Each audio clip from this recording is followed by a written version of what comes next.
The sky was black as the walls of Harrenhal behind them, and the rain fell soft and steady, muffling the sound of their horses' hooves and running down their faces. They rode north away from the lake, following a rutted farm road across the torn fields and into the woods and streams. Arya took the lead, kicking her stolen horse to a brisk, heedless trot until the trees closed in around her. Hot Pie and Gendry followed as best they could. Wolves howled off in the distance, and she could hear Hot Pie's heavy breathing. No one spoke. From time to time, Arya glanced over her shoulder to make sure the two boys had not fallen too far behind and to see if they were being pursued. Ooh, some wolves there. I love that first sentence where the walls are as black as Harrenhal behind them, and the rain fell soft and steady. The sounds of the horses' hooves, some nice alliteration there, which is something that I have an affinity for. I love alliteration, especially in fantasy. What a scene setter there, and kind of setting the mood that there is a chase that may or may not be happening, but Arya is convinced it is. And also wolves right there in the beginning, which play a big role in this chapter. Yeah, as we'll get to in the end. And of course, this is a reread, so Arya may have warg right at the end of this chapter, so we get it right there at the beginning. So continuing on here, just a little bit right here, they would be, she knew. She had stolen 3 horses from the stables and a map and a dagger from Roose Bolton's own solar and killed a guard on the postern gate, slitting his throat when he knelt to pick up the worn iron coin that Jack and Hagar had given her. Someone would find him laying dead in his own blood. Then the hue and cry would go up. They would wake Lord Bolton and search Harrenhal from kennel to cellar, and when they did, they would find the map and dagger missing, along with some swords from the armory, bread and cheese from the kitchens, a baker boy, apprentice smith, and a cupbearer called Nan or Weasel or Ari, depending on who you asked. So this is one that I have just some notes here when I was reading. Right. So like then a little bit later, she's sort of thinking back and she sort of describes herself as Arya Stark. So now she's escaped. The rain, it's almost like has washed away her old identities. She's now leading a pack of people. She's free. Like this is the true definition of Arya Stark, right? Reborn. And this sort of no one, right? And she's thinking about their like sort of titles. Like it's a baker boy, it's apprentice smith.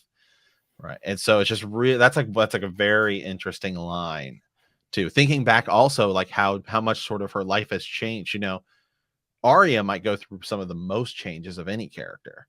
Yeah, I love Arya's arc, and I do believe that whenever we end up going over into the House of Black and White and everything, I actually think it's better in the books than it is. I think her arc is better in the books personally.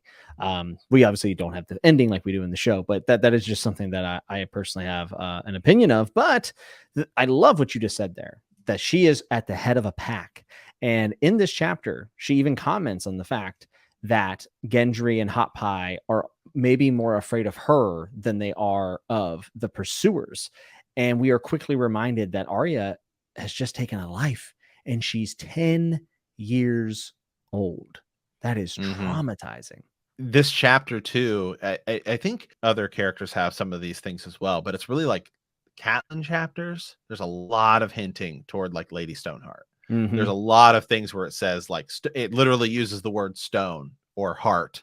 I mean, like there's so many. And here, just continuing on a little bit too, right? She's sort of thinking about the Lord of the Dreadfort, would not coming after him himself. Roose Bolton would stay abed, his pasty flesh dotted with leeches, giving commands in his whispery, soft voice. His man Walton might lead the hunt. So she's thinking about some of these things. Then she's thinking about the bloody mummers. But here we go. She's thinking about who's going to chase her, or perhaps it would be slobbery Vargo Ho and his sellswords, who named themselves the Brave Companions. Others called them the Bloody Mummers, though never to their faces. If they, and then she's thinking what'll happen if they catch us, he'll cut off our hands and our feet, Arya thought, and then Roose Bolton will peel the skin off of us. So is that a line that's actually hinting towards something that Arya is kind of doing later? It's a good question. I mean, it's certainly showing that she expects like a certain level of violence, and later in the chapter, whenever she's in her wolf dream, she is the one performing horrendous violence upon them. So it's almost like a sense of knowing that she's supposed to be powerless, but yet still riding on. They ride on, and she leads the pack. And yeah, I think that this chapter is very, very indicative of where she will end up and kind of who she's becoming and all of the kind of twists and turns on the way there. And we also just got a ton of really good Roose Bolton information there, did we not? Yeah. Really good stuff. Yeah, I mean, I just did a TikTok about like, is Varys a merman, which I think is one of the funniest sort of like crazy ones. But there's another sort of one that I think a lot of people view as sort of ridiculous, which is the idea of Roose Bolton perhaps being sort of a vampire or being some sort of long undead creature who wears the skin of the people. But sort of the interesting thing about it is it's not really as crazy as you think when there's literally a group of assassins, one of which who Arya will become, that quite literally wears faces of people. And we don't know how old Jaqen H'ghar is. He could be hundreds or thousands of years old. We don't really know how any of that faceless man magic works. And blood magic is powerful in A Song of Ice and Fire, and Roose Bolton's obsessed with blood, apparently, getting leeched, and he's pale and very gross, and almost like they say he's like kind of creepily youthful. Like they almost look like he almost looks like Ramsay in some ways. They always talk about his eyes, these sort of pale blue eyes. And I do believe that all these descriptions are on purpose, because I'm a pretty big fan of George R. R. Martin's vampire novel called Fever Dream. It's really, really good. I would suggest you check it out if you're into horror books. And I compared when he describes one of the main vampires in that book, and he uses quite a lot of the same adjectives and descriptions for Roose Bolton that he did with the vampires in that book. So at the very least, I do believe that it is on purpose that we're supposed to speculate about this. I do too. I think it's probably just to sort of cause us to sort of think about it, and it's mysterious just for almost the sake of being mysterious. Yeah. And I don't know. I've got some ideas too, and I think maybe in our extended edition on Patreon, we'll talk a little bit about what we think will happen actually with Arya in Winds of Winter, because she's another one of these characters where it's like, because she's an Essos, it's like, what happens when she comes over? Is she going to fulfill some of her list? Is she gonna be the one to actually, who knows who she's going to take out when she comes back over? And she could totally be a foil in so many characters' arcs that it could just be a huge game changer. And will she see Lady Stoneheart? Yeah, I've often thought about that. We can talk about more of that on the Patreon episode. But I've always sort of thought maybe she would be the one to end Stoneheart, her or Sansa, and almost not like they're gonna have to fight her, but almost like Stoneheart is this sort of ghost or something that, okay, now she sees her daughters are safe and she gets like, okay, my purpose is fulfilled. Yes. Right. And so I can now pass on. Here we go. Here's this next paragraph. And this is only like a 3-page, maybe 4-page chapter. It's really, really short. So as we continue on here, this next paragraph I really like says, every time she looks back, she half expected to see a blaze of torches pouring out of the distant gates of Harrenhal or rushing along the tops of its huge high walls. But there was nothing. Harrenhal slept on until it was lost in the darkness and hidden behind the trees. Then they keep going a little bit further. They're just sort of running. But then this last line here, and I like sort of how this whole paragraph ties together. Thinking about the hunters, if they brought dogs, all these things. She's like, they could not stay on the road. There is death on the road, she told herself. Death on all the roads. So in a way, it's almost like Arya is looking back. I mean, here she's literally looking back at Harrenhal. But in a way, it's almost kind of like she's looking back on this old life. Now that she's met Jaqen and she has the coin, it's almost like things are going in a totally new direction, and going forward there is death on the road, death on all the roads. And we know that later Arya will meet the ghost of Highheart, and she will say, death is like with you. Death is with you. So yeah, remember Yorn also warned her about when they were not taking the King's Road. King's Road used to be safe, and Yorn died. Man just doing his job. trying to do the right thing. And yeah, I do think that there is a lot to say that one of the only things left for Arya on the old roads, as we will call them, is her family at Riverrun, which she can't even mention to Hot Pie. Gendry knows, but Hot Pie doesn't. And she's saying, I'll just have to get to Riverrun. And we know how this ends. We know that Riverrun holds nothing for her by the time she gets there. And the only thing she truly has is her little coin from Jaqen H'ghar, the only true mystery, for her to pursue. So it's all set up very, very well for her to end up going into Essos and going into kind of a new life. And it's a little sad. I'm not going to lie. This is sad. 10-year-old girl, wild. Yeah, Arya is a lot of people's favorite character. I guess for me, it's sort of the same thing. I think it's just once they go to Essos for whatever reason, I just feel so much more attached to Westeros. At least like Dany's been over there the whole time. She's sort of building it up and she's got dragons, and we just know like when it's not like Arya's role could be a small one.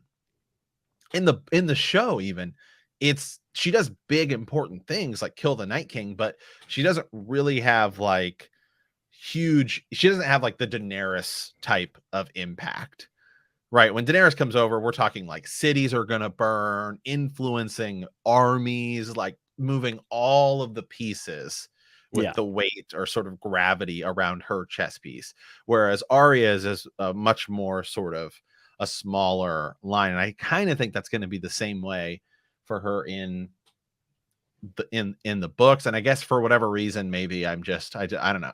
Where we're at with her right now in the books, I just feel a little detached. Not that her arc is bad or anything, but I guess it's just like as we're ramping up towards sort of the bigger things. For me, Arya, I'm like, I don't know. Yeah, because she can go anywhere. Yeah. Right. Well, her story is a lot more of a personal one. She is more of a victim of these politics and these wars that are happening, and not really. She doesn't win this. Like there's no winning for her, right? Especially at the end of this book. I love this because this is a little bit of a callback to the fantasy adventure with friends, albeit at a different type, like a different way, right? Usually it's you're kind of going off to secure this big, powerful thing, but they're actually fleeing trouble. And Hot Pie is hilarious. And he's already fallen asleep with a brick of cheese on his chest whenever she finally decides to take a rest. Gendry is also really compelling, I think, because we all know that he is Robert Baratheon's bastard, and he's hiding a secret too. So a lot of secrets in this series, and this group happens to have two of them have two of the bigger secrets, I would say, in A Song of Ice and Fire. So I really like this. I think it's a little bit of a spin on the fantasy adventure, and it's also kind of a coming of age tale, but in a way that at this point in fantasy, back in when this is released, 2003, that really wasn't done before. So yeah. Here's a question for you, Jimmy, as this chapter sort of goes on. So she's sort of thinking back to here, right? I really like this line here. The rain had washed the guard's blood off her fingers. She wore a sword across her back. Wolves were prowling through the dark like lean gray shadows, and Arya Stark was unafraid. Fear cuts deeper than swords, she whispered under her breath, the words that Syrio had taught her, and Jaqen's words too, Valar Morghulis. These people have had profound impacts. Yeah. And then of course we'll get there in this chapter, but man, it's like you just sort of look at the people that influence our characters' progression, right? Cersei, it's her mom, and then of course, obviously Joffrey and everything like that. But really, I think with Cersei, you look at some of these other some of the bigger figures. I guess the figures over her, not maybe like beside her, like Joffrey. It's her mom, and then Cersei, and then Littlefinger is the ones who sort of shape her to her position. And Arya, it's Syrio Forel, Jaqen H'ghar, and then the Hound. The Hound and Jon Snow a little bit. She thinks about Jon Snow in this chapter as well. She misses Jon the most of all of her brothers, and Right, and that's a line actually too. And we can jump around here because really, a lot of the rest of this is just them. It's just them kind of traveling, and Arya's beginning to, she's putting her list together, right? The list of the people she wants revenge on now. But I do want to talk about that line you just mentioned there. So there's a spot just a little bit later, because again, this chapter is really, really small. Hot Pie wants to make a fire, and Arya and Gendry both said at the exact same instant. Hot Pie quailed a little. Arya gave Gendry a sideways look. He said it with me, like Jon used to back in Winterfell. She missed Jon Snow the most of all of her brothers. And so I sort of thought about this line because we know Gendry and Arya have a little, it hasn't really sort of shown itself yet, that they have some romantic, they got some feels. Yeah, right? I'd say it wouldn't be unnatural for it to happen. There's some feels. Somebody might shoot their shot later. I do think that they will probably hook up like they did in the show. I could see it at some point. And I do think you could even have something similar where Gendry's like, I want you to be my lady. And she's like, nope. Well, also it calls back to Robert telling Ned our houses will be brought together. Right. Because Gendry is really Robert's son. So I like that. I like that a lot. But so this is one I took a note of where I said that line, Jon used to back in Winterfell, she missed Jon most of all of her brothers. So I'm saying Arya is thinking of Jon here, perhaps a little bit of romantic interest. Maybe at this point in writing, this is probably an early chapter for George.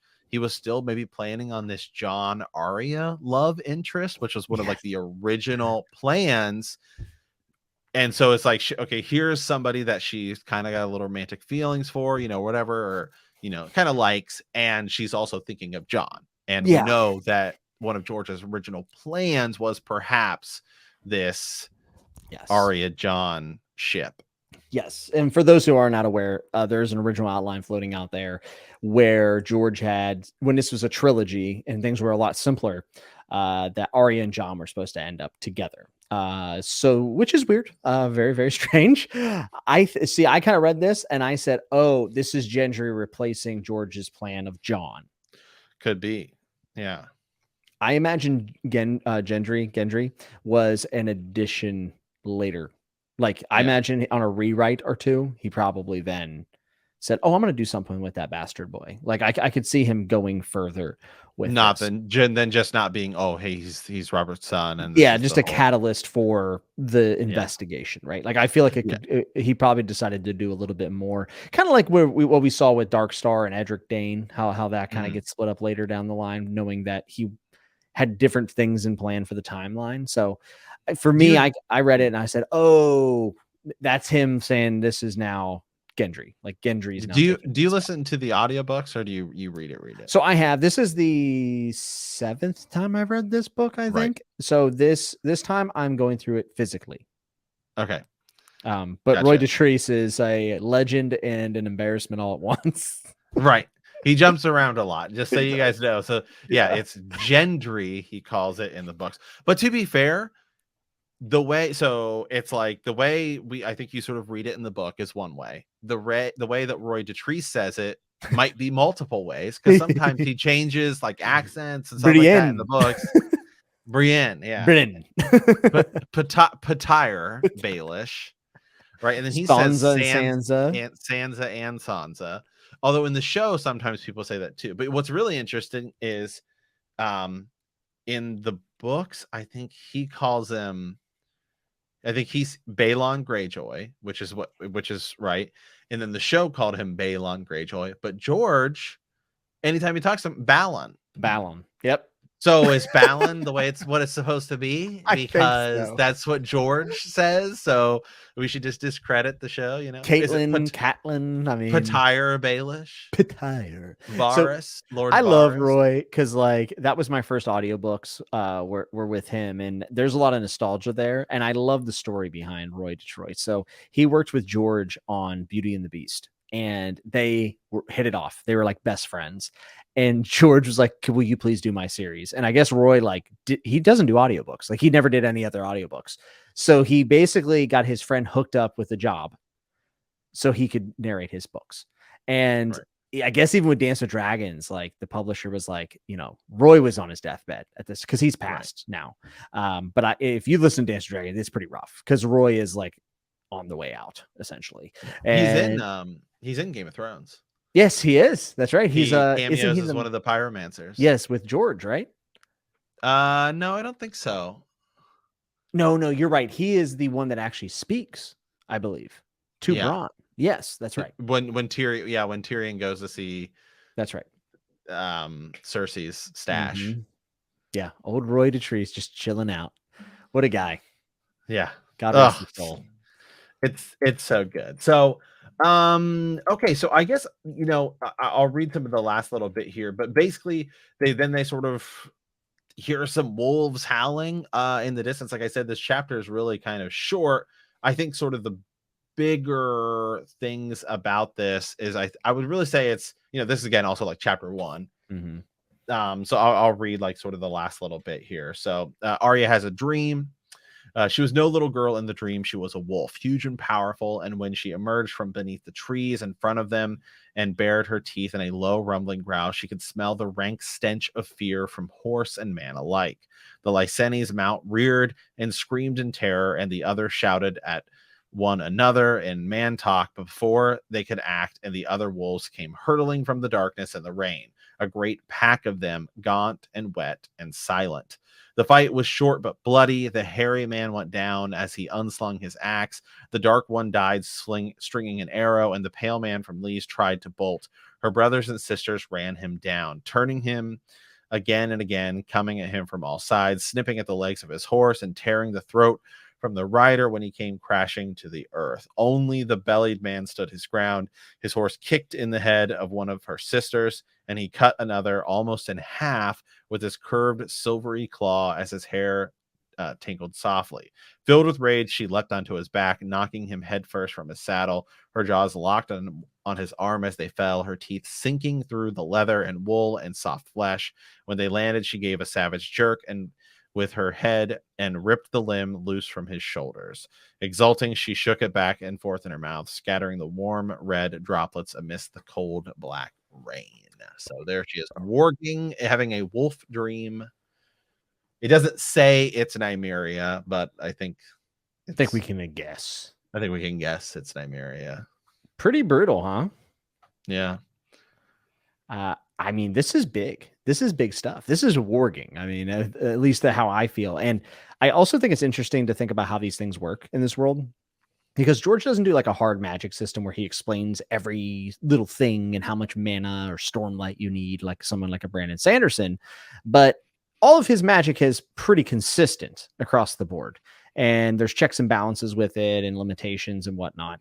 And one of the things that you can notice about this chapter is that Arya is falling asleep on her horse. She is beyond exhaustion. She's done. And this is now when she has these wolf dreams. So does it require one to be so exhausted that they let go of something? When the other people do it too, obviously Bran's kind of a different story, I think, because Bran knows what he's doing, whereas Jon and Rickon, we get a little bit of just like shaggy dogs off doing something, and Rickon's like, I had a dream. So we don't really see a lot. So really our biggest takes, I mean, really it's really Jon and Bran, I think, are the two biggest takes. We have no idea if Robb ever does, which he might. We don't know. We just have no way of knowing if Robb ever did warg. And then Sansa, of course, loses her wolf, so that's obviously that's obviously gone too. But yes. I mean, Jon, he has one of the times he wargs into Ghost is when he's up ranging beyond the wall. So perhaps, and of course he might be in Ghost right now after he dies. Yeah. It's just interesting. And also this is all happening now. So like, is this also all happening because magic is returning into the world and the meteorite, that flew over the red comet? I don't know. Right. It's interesting to think about, like, why now? Yeah. Do you, yeah. I'm sure I think we will get a detail as Yes, to why magic is specific. Is it just a time thing, or it's just because the dragons are back? But the dire wolves show up south of the wall before the dragons come back. that's right. That's right. And also the others, they're coming down before that. I mean, me and you have talked extensively about like what has triggered this and that like that is, so there's a lot of things in this series that as we get the final books or we don't, whatever. But if we do, there are things that are going to be left unsaid, right? There's going to be things that we're just going to have to roll with. We're never going to get Roose Bolton was a vampire. Like we will never get that answer. I don't believe. I think it'll always be up for speculation. That was the way it was intentionally written.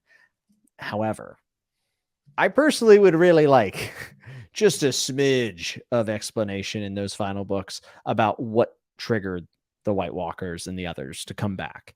And I do think we will get that. I think that especially whenever we went over, the Game of Thrones prologue and how there's almost a culture and a language around the whites and the others. Like, I feel as if it is a foregone conclusion that there's more that meets the eye with them. So yeah, I would love to know more about warging.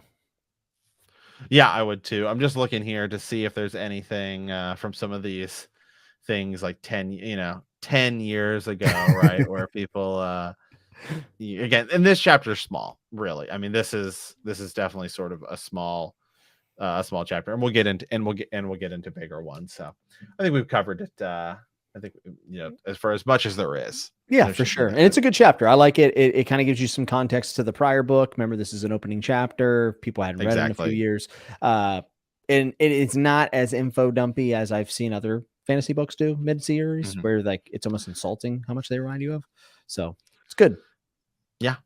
So yeah, next week though, will be Tyrion 1, and things definitely get a little bit bigger there. And the Tyrion Storm Swords arc is like, I mean, come on, yeah, it's like goat tier. The goat. I mean, it is quite literally like the best tier of the whole thing. So awesome. Okay, well, I think over an extended edition, Jimmy, we will do. I kind of want to talk a little bit Arya Winds of Winter. So be sure to go check that out on Patreon or Apple Premium, and be sure to send us ravens, at btkcast@gmail.com or bendtheknee.com, right? And is it bendthekneepodcast.com? No, bendthekneepodcast.com. There we go. Gosh, just been a while. Yes. So yeah, you can certainly do that. And we do have some more. I know I have some ravens in the Gmail account and stuff like that. We've been obviously on YouTube posting things as well. So we will definitely come back and talk about that. And of course, if there's any news or anything. So, yes. But with that, guys, I want to thank you for playing the Game of Thrones. In our next episode, we will be discussing A Storm of Swords, Tyrion 1. And if you like our podcast, don't forget to subscribe, like us, and write a review, or leave a comment, or send us a raven at btkcast@gmail.com or bendthekneepodcast.com. We will see you next time. And remember that winter